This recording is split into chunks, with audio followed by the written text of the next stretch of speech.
दिवाली का त्योहार गया तो दिवाली में राम भगवान एक दुष्ट आतताई को मार करके जब अयोध्या में आए थे तो लाखों लाखों दीपक लगाए गए थे, करोड़ों दीपक। वो तांबा पीतल स्टील के थे, काई के थे? तांबा पीतल स्टील के थे, काई के थे? मिट्टी के थे के तांबा पीतल के थे। तो राम जी के युग में भी कुम्हार था कि नहीं था? बताओ। प्रजापति समाज कुम्हार, त्रेता युग में भी कुम्हार था। आपने भागवत कथा सुनी होगी, कन्हैया ने बहुत सारी माखन की मटकियां फोड़ी, फोड़ी कि नहीं फोड़ी? वो तांबा पीतल स्टील की थी, काई की थी? तो द्वापर युग, कन्हैया के युग में भी प्रजापति था। तो त्रेता युग में भी था, सतयुग में था, त्रेता युग में भी था, राम युग में भी था, कृष्ण युग में भी था, पर कलयुग में कहीं दफ्तर में नाम नहीं है प्रजापति का। इसलिए उस नाम को जोड़ाने के लिए आप सबको पूरे भारत में संगठित होना पड़ेगा, सारी बातों को भूलना पड़ेगा और हमको वापस अपने समाज के उत्थान के लिए हम सबको आगे आना पड़ेगा। और आप सभी बहनों से मेरा निवेदन है कि आप सब लोग अपने घर के अंदर एक श्री राधे माता की तस्वीर अपने आलिये में विराजमान कराएं। और दूसरा, अपने इसको जानते हो, ये क्या बोलते हैं इसको? थापा पिंडी। जिस प्रकार से शिव और शक्ति के बिना ब्रह्मांड की रचना नहीं हो सकती, ऐसे कुंभ की रचना भी इन दोनों के नहीं हो सकती। इसको बोलते पार्वती, ये थारा है, वो जलेरी जलधारी है। क्या है ये? इसको जलधारी बोलते हैं। ये पार्वती है और ये क्या है? ये महादेव है। ये थोड़ी लंबी कथा है। हमको ये महादेव हमारे जमाई है ना, और पार्वती माँ जगदम्बा माता सती हमारी बेटी है।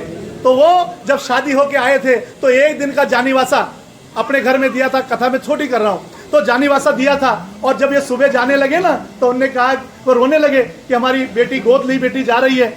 तो वो रोने लगे। तब महादेव ने कहा, तुम चिंता मत करो, मैं तुम्हारे घर में पिंडी रूप में आकर के निवास करूंगा। और उसी समय महादेव पिंडी बन गए थे और ये उसी महादेव का स्वरूप है। और मिश्रा जी ने इस पूरे भारत को क्या दिया?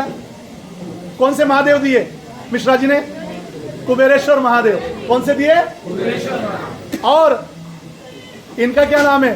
कुम्हारेश्वर महादेव। क्या नाम है इनका?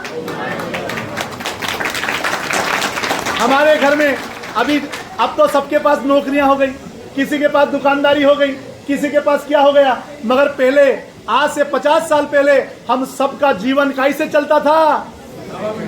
इनसे चलता था।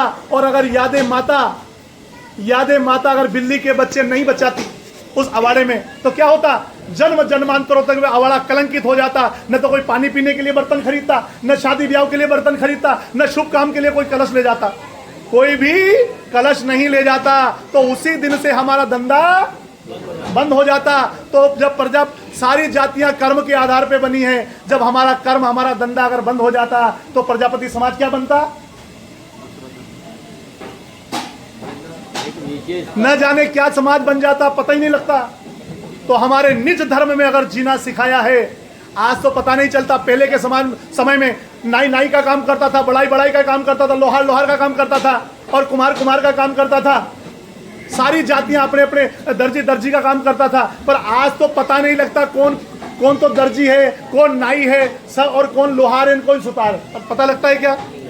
पर एक ये धंधा ऐसा है जो पूरे भारतवर्ष के अंदर आज तक कोई दूसरा नहीं ले पाया। ये वरदान है हमको।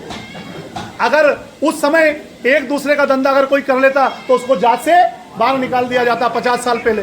तो अगर हम